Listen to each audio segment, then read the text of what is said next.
Data Kementerian Kesehatan mencatat, hingga Rabu 11 Maret, wabah demam berdarah telah melanda 28 provinsi dengan lebih dari 16.000 kasus dan menyebabkan 104 orang meninggal. Lampung menjadi provinsi tertinggi dengan lebih dari 3.400 kasus, disusul Provinsi Nusa Tenggara Timur dengan 2.711 kasus. Virus Corona 19 menjadi momok dunia di tahun 2020 ini, pemirsa. Awal penularan virus ini diketahui dari Wuhan, Cina. Ya, ini adalah bentuk mikroskopik. Kalau dilihat di bawah mikroskop, inilah bentuk dari virus corona yang sudah menjangkiti 121.238 orang dan membunuh lebih dari 4.300 pasien di seluruh dunia.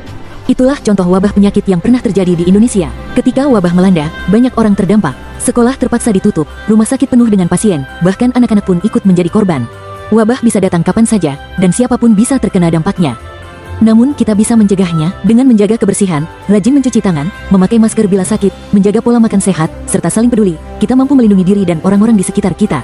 Karena itu, kami hadir di sekolah-sekolah untuk memberikan edukasi tentang cara mencegah wabah penyakit. Nah, selanjutnya kami akan menampilkan video kami saat memberikan edukasi kepada anak-anak sekolah dasar tentang wabah penyakit. Kalian juga sebentar, jadi sebelum mulai materinya kakak ini, boleh kita bentuk semangat dulu? Boleh. Boleh? Kita mulai? Boleh. Oke, jadi 1, 2, 3, bentuk semangat.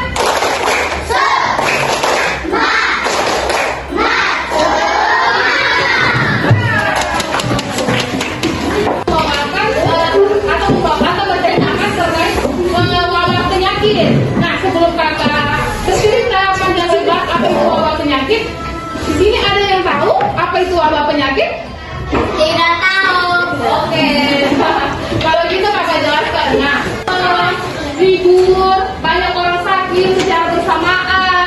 Setelah diliburkan, banyak orang panas badannya, flu juga, tapi secara bersamaan. Jadi itulah yang disebut dengan wabah penyakit. Paham? Jadi banyak ya wabahnya. Contohnya wabah penyakit itu ada demam berdarah, itu juga contoh wabah. Terus ada diare akut, terus ada malaria dan tuberkulosis. Nanti akan jelaskan ya secara detailnya. Halo Ibu. Nah, jadi dari wabah itu dia punya tanda-tanda atau ciri-ciri. Bagaimana orang yang tanda-tanda COVID lalu? Gimana? Batuk-batuk, betul. Ayo, siapa lagi yang tahu? Betul. Siapa jangan takut. Nah, oke, jadi yang dibilang adik-adik semua ini sudah betul. Contoh orang yang kena wabah COVID, dia seperti itu.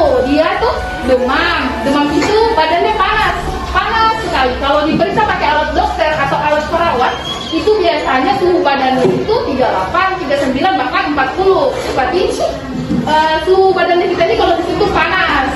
Nah, terus batuk. Terus kalau orang yang kena COVID itu dia sesak. Tahu sesak itu? Yang kayak kenapa itu sulit. Seperti itu contohnya. Terus dia tidak bisa mencium bau.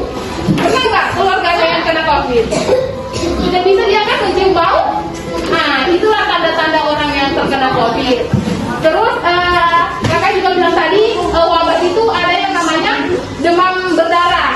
Nah, jadi tanda-tanda orang yang terkena demam berdarah itu sama, demam tinggi atau panas tinggi.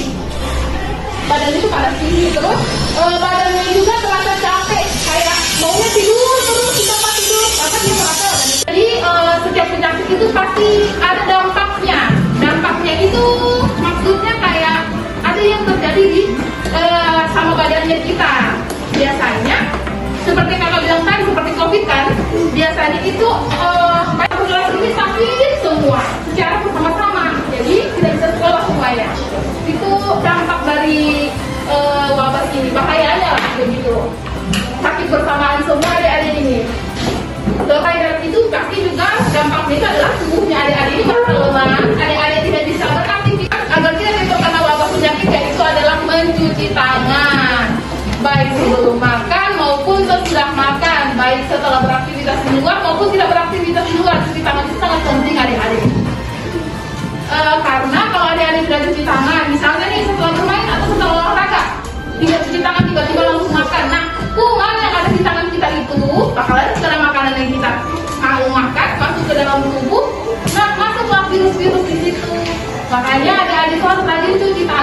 Jadi di sini dari kalau di kampusnya kakak-kakak itu ada diajarkan cara cuci tangan yang 6 langkah namanya, 6 langkah cuci tangan yang benar.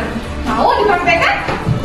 Lingkungan itu bukan hanya di rumah, tapi di sekolah juga. Jadi adik-adik di rumah itu harus menjaga kebersihan rumah.